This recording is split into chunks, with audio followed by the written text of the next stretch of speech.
Biden's just so bad. He's the worst president in the history of our country. You should make a diss track on him. Trump and Logan Paul?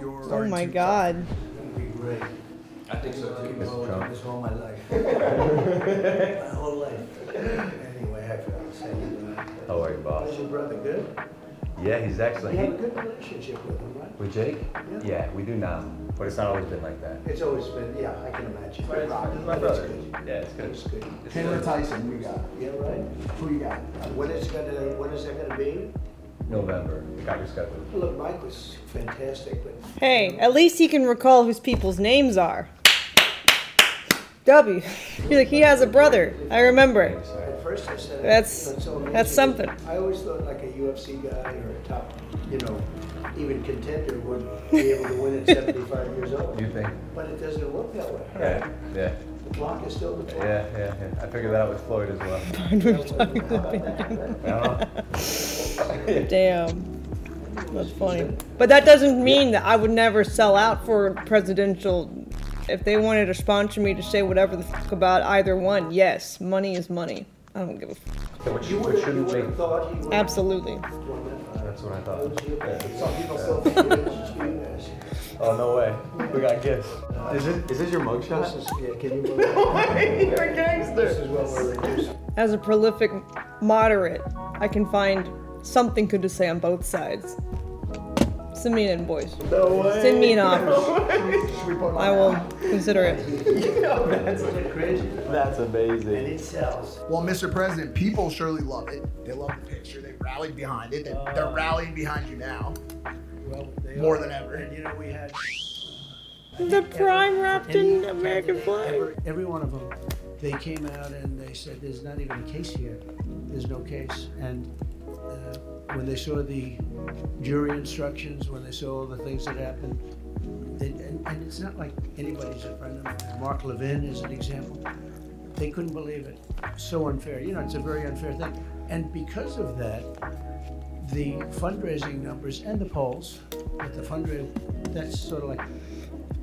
As much as people want to talk about Donald Trump, he is tame in comparison to all the average 19-year-old TikTokers and streamers we've been seeing lately. He's practically the Pope in comparison. But the fundraising numbers went. I don't think there's ever been that much money raised that quickly. $140 million in May that you raised. Just 35 million just hours afterward. And over a period of a week, we even went to San Francisco.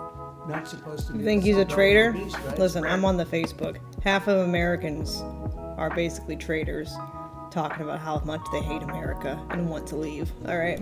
But they had thousands of people on the street. That's who not. were so positive, and they That's not raised unique. At one of the houses, David, fantastic people, and they were like they gave me a lot of money. They've never been into doing that, and I think it helps that Biden is just so bad.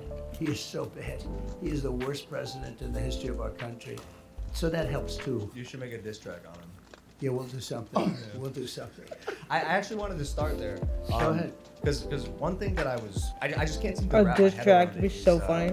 You got these felony convictions and a lot of them, like more than Al Capone, right? And They would just get there was an AI uprising, deepfakes to people do it. Showed you their support with their donations. A lot of people are saying it points out that actually the unjust nature of America's justice system. So my question is, like, if that is your belief, if that is their belief, why do you have the desire to give your time and energy to a country or a system that's trying to take you down? So I ran twice. I did much better the second time than the first time. And if I didn't, I wouldn't have done this. But we had it going like this country's never been going before. It was really good. Now it's really bad. The worst border in history. The worst inflation, I think, in history. I think the history of the country. The people are getting decimated by it. All very flexible, all something you can fix. You can fix it fast. And then we had a terrible result in an election. And what happened was disgraceful, and we can't ever let it happen again. We have a little expression, it's right on that hat, make America great again. Mike, man, Biden's not and here. We can do that, make America great again. And this guy's not going to do it. This guy's destroyed our country. He's been a disaster as a president. He's the worst president we've ever had. The good news is he makes Jimmy Carter look brilliant by comparison, so Jimmy Carter's the only one that's happy with this. Well, look, I think that's why a lot of people are so obsessed with you, Mr. Trump, Mr. President Trump? Well, because you're already a billionaire, right?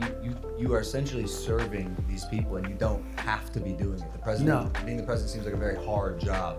You were at 3 meetings just before this, but I guess I'm asking, like, the desire to run and attempt to improve your country for these things you're saying. Yeah. It comes from what? Just the love of the country? Well, the people, I'll tell you, when you look at the people, when you look at the crowds, I did a rally in New Jersey. We had 107,000 people there. You saw that last week. We did one in the Bronx. We had 25,000 people. And this was in the South Bronx, which is known as a rough area. And it was like a love fest. There was not even, like, nobody even raised a voice of dissent. In the whole place, it was like a big love fest. Nobody could believe it. You saw that 3-4 weeks ago.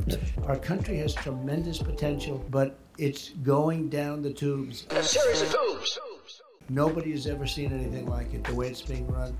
So bad. When you have nuclear weapons, and even if you don't have nuclear weapons, getting along is good, but be the tough one, be the smart one, get along is good. I tell the press all the time, no, the fact that I get along with Kim Jong-un, North Korea, that's crazy. President Xi, that's crazy. It's all good stuff getting along, but nobody ever took money out of China like me. I took hundreds of billions of dollars out in the form of tariffs and taxes. No other president took it. Keep not your 10 enemies cents. closer. And, China built their military because of the United States. The United States was giving them hundreds What of is your billions of opinion, Chad? You dollars think it's a good thing to be friends, or not excess really flow. friends, Nobody's but ever seen anything like on but we, good took out terms with hundreds of billions of potential dollars enemies? from China. And I said like that it along is. with President Xi until COVID. That was a breaking point. But no, but he was a guy that I respected. Like he liked me and I liked him. That's a good avoid thing, not a bad thing. You know, the press says, conflict, oh, right? isn't, you say, yeah, he's a leader, he's a smart guy. They say, smart man. They say, oh, Trump said he was smart. That's yeah, he leads 1.4 billion people. It's a little bit on the smart side. But I got along with him. I got along with Kim Jong-un. That would have been a nuclear war. If Hillary Clinton had gotten in office, we would have been in a nuclear war with North Korea. He was ready for it, and we were in serious danger before I got there. I'm telling you, you would have had a nuclear war if Hillary Clinton got in. I'm so curious, like, what this conversation with really powerful world leaders looks like behind closed doors. Like, is it candid, or do you exercise grace, or you talk like boys? No, but everyone's different. It's like when you're talking to people, when you're doing interviews with people, when you're fighting people, they're all different. You know, you fight them a different way, you talk to them a different way, but everyone's different. You know, there's a very tough one, Viktor Orban, and he's the Prime Minister of Hungary, and he said that the reason the world is blowing up because Trump isn't president. When Trump was there, everybody respected Trump. He said was afraid of Trump. I don't want to use that term because that's, you know, I don't want to say, oh, they were afraid, like a child would say. But they respected me. But he said everyone listened to Trump. They were afraid of Trump. They couldn't figure Trump out, and they all listened, and they did listen. And we had no wars. We had no nothing. I defeated ISIS. Got rid of the biggest terrorist ever, maybe, just about ever. Started no wars. I wasn't in any wars. Now, that I don't know how you may feel about that because, you know, you're a warrior, right? Because all fighters, and you're a real fighter, by the way. It's not good. It's not good. I don't shy away from conflict. My fiance has a problem with it. Yeah. It's not good. You're much He has more another diplomatic fiance now? than I probably would be. I had no You know, it's idea. very interesting, though. For other young people in this country who are looking to get ahead, because for a lot of them, times are tough right now. It's very tough. What would you say to them, kids who want to pursue their own version of the American dream and try to achieve their wildest dreams and make it all come true? I would say very simply, honestly, vote for Trump. It all makes sense now. No, it damn well doesn't. But thank you for joining us on Impulsive, Mr. President. It's an honor to be with you. You guys are great. Yeah, Thank you. Good luck with your book over here. That's important stuff. That's an incredible job you did to get out of it, right? If you're ever bored on a plane to Tuscaloosa or something, you want to give it. Oh, I'm going to be reading it. I think it's such an important subject. One of the most important subjects, actually. It's great that you did it. Thanks Ladies so and much. gentlemen, thank you for watching this episode of Impulsive. He is so good with people. I wish I could just walk into a room and riz people up conversationally. He makes them feel special and acknowledged. That's such a good skill to have. You do. I don't. I only do this to dogs. Wish I could do that with people. He's so good at pretending he cares. I wish I had that power. Great actor. All he does is compliment people, that's it. Yeah, but maybe I just need to hang out with better people that have things to compliment them on. Maybe that's my problem. I don't hang out with complimentable people, typically. Or if I do, they always think I want to suck their dick or something. Maybe that's also part of the problem. I feel like I can't be genuine without them thinking that I'm into them. So I'm a woman. And I could say something as mundane as like, you have a great house, I like it. Yeah, nice one. Good pick. They'll be like, she wants to fuck you in it. We'll bang, okay? Like, even the most mundane things, people are just gonna be like, she wants to sex him. It is what it is.